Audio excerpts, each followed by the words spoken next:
Inspiração de volta, falando de teatro.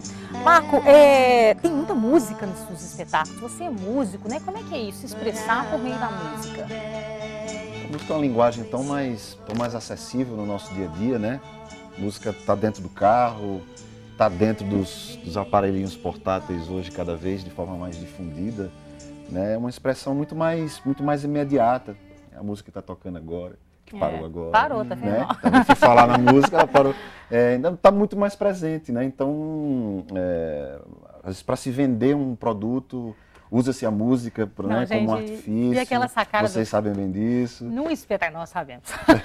No espetáculo Ricardo III, quando tem aquela sacada do Queen, porque um dos atores, o César, né? César, Isso, César. Lembra o Fred Mercury, né? Principalmente quando ele está vestido da mãe do Ricardo, né? E que fala, você deveria morrer, e começa a tocar, I don't wanna die.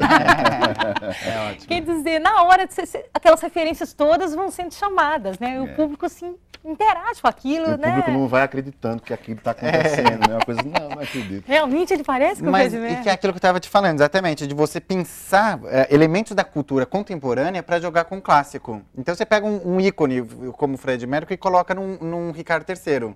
Né? E isso vai agregando elementos para quem está assistindo, esse tipo de sacada e de envolvimento. E tem outra sacada genial também, que é o repente, né? Aquela hora que você, o Ricardo, você interpreta o Ricardo, né, Marco? Você com o cangaceiro. Inclusive, isso é uma coisa interessante, assim, dentro desse que o Ivan acabou de falar em relação ao diálogo entre o clássico e o popular que de certa forma também é clássico, né? Ele foi popular um dia. Claro. Quando você fala do repente, tem uma romanceira lá do Rio Grande do Norte chamada Dona Militana, ela já é falecida, e os romances são histórias cantadas, e foi passado de forma oral, de família, uma coisa que está se perdendo muito, que ainda no Nordeste você encontra uns poucos romanceiros e romanceiras. É diferente da linguagem de cordel? Mais ou menos. Um romance da Dona Militana chamado, na verdade, ela cantava, chamado Cabeleira. Matei 2 homens, meu pai não gostou, matei 4 homens, meu pai me ajudou. Esse é o mote original dessa ideia, né? E aí o Gabriel queria que a gente resolvesse a cena da matança do terceiro ato lá, que morre um bocado de gente, e eles, bota tudo num paredão e vamos matar tudo. Como é que a gente resolve isso?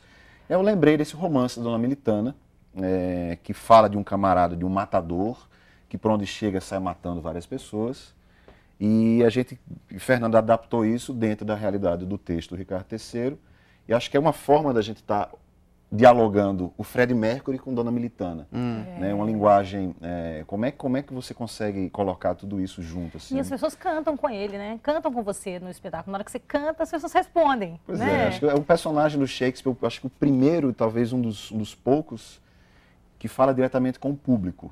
Diferente de uma parte de outros personagens do Shakespeare, que normalmente acontecem. É mais fácil encontrar na dramaturgia do próprio Shakespeare, mas na obra.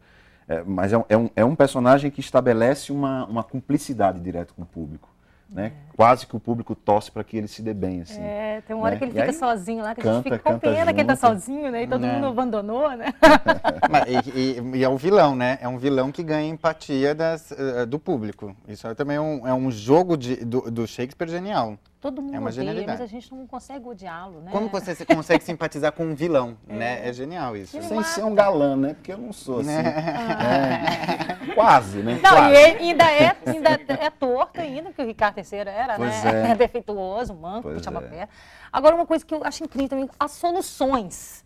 Por exemplo, a morte, que é uma parte horrenda da peça, que é a morte de 2 crianças, 2 príncipes, que são 2 cocos, né? Que os meninos chegam trazendo coco, e eles vão um canudinho.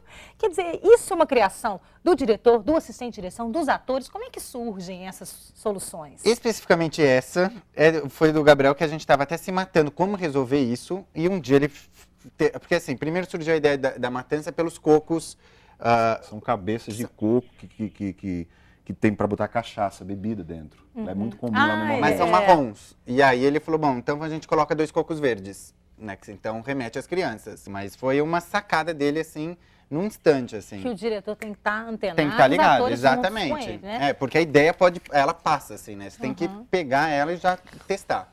Gente, vamos aproveitar que a gente está falando um pouquinho desse processo de criação, falamos de música, vamos conhecer então a história da Giovana, que tem 15 anos, eu conversei com ela já toca de ouvido piano, violão e violino, né? E gosta de trilha no teatro. Vamos ver um pouquinho.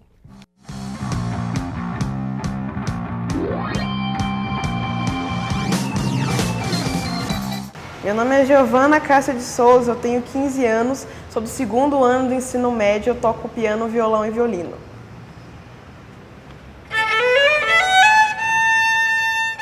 Começou quando eu vi o primeiro desenho animado, que tinha música. Aí depois de um tempo eu descobri que eles tocavam músicas clássicas, peças famosíssimas de vários compositores clássicos importantes, no Pica-Pau, por exemplo, e ninguém repara.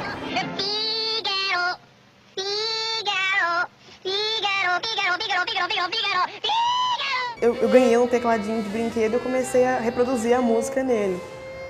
Mal e parcamente por causa do recurso, mas eu consegui fazer ficar bem parecido. Aí foi meu avô que viu isso, ele começou a reparar, meu avô era músico. Aí eu fiz aula de piano uma época, eu fiz aula 5 anos de piano clássico. O violino, um dia eu, vendo um desenho animado, escutando a trilha sonora do desenho animado, tinha um violino muito bem tocado nele. Falei, Jesus amado, eu preciso tocar esse instrumento. Aí eu comentei isso com uma amiga minha, aí ela me disse que a irmã dela tinha acabado de fechar uma loja de música, me deu um primeiro violino. Aí eu falei, nossa, agora eu tenho instrumento, eu tenho que começar a tocá-lo, de algum jeito. Mas eu nunca fiz aula não, mas ele apareceu na minha vida, eu só obedeci o instrumento.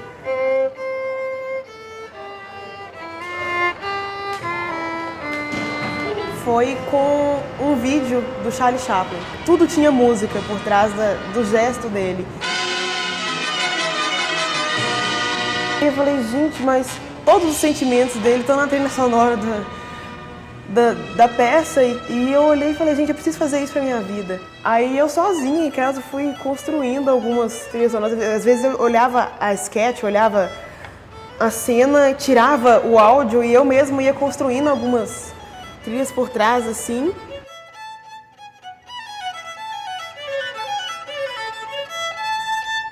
Teve um projeto de interação cultural com o grupo de teatro da UFMG.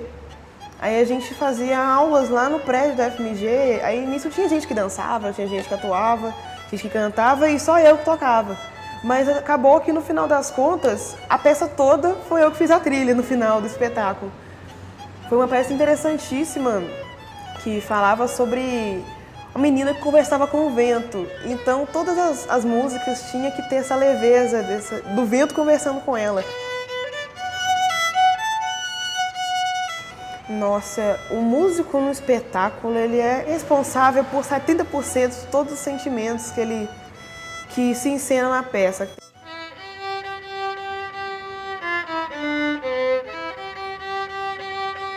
Quando você presta atenção na trilha sonora, você vê como que ela se encaixa certo em todos os sentimentos que são passados na peça, é inefável.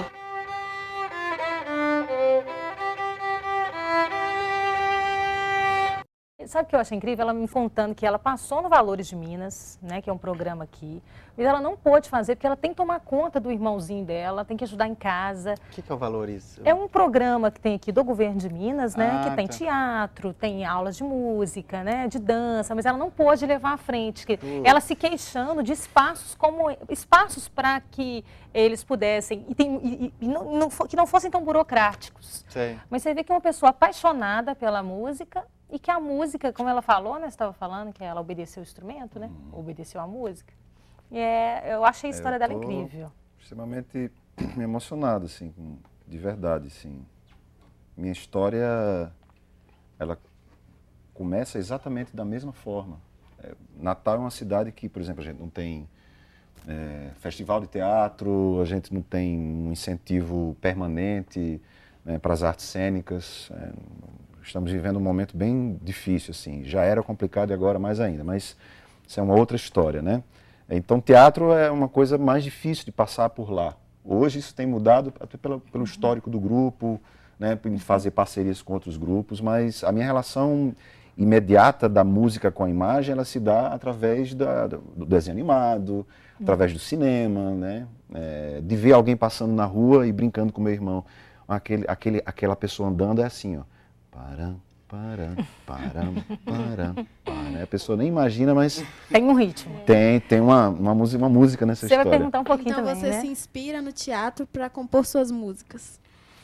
Eu posso dizer a você que eu me inspiro na imagem para compor minhas músicas, sempre. Porque como a música ela vem antes do teatro, para mim, na minha história, né? Dessa mesma forma, ver o caminhar de alguém e brincar com a música a partir disso. Independente dessa música que eu esteja criando, ir para a cena, servir para o teatro ou não.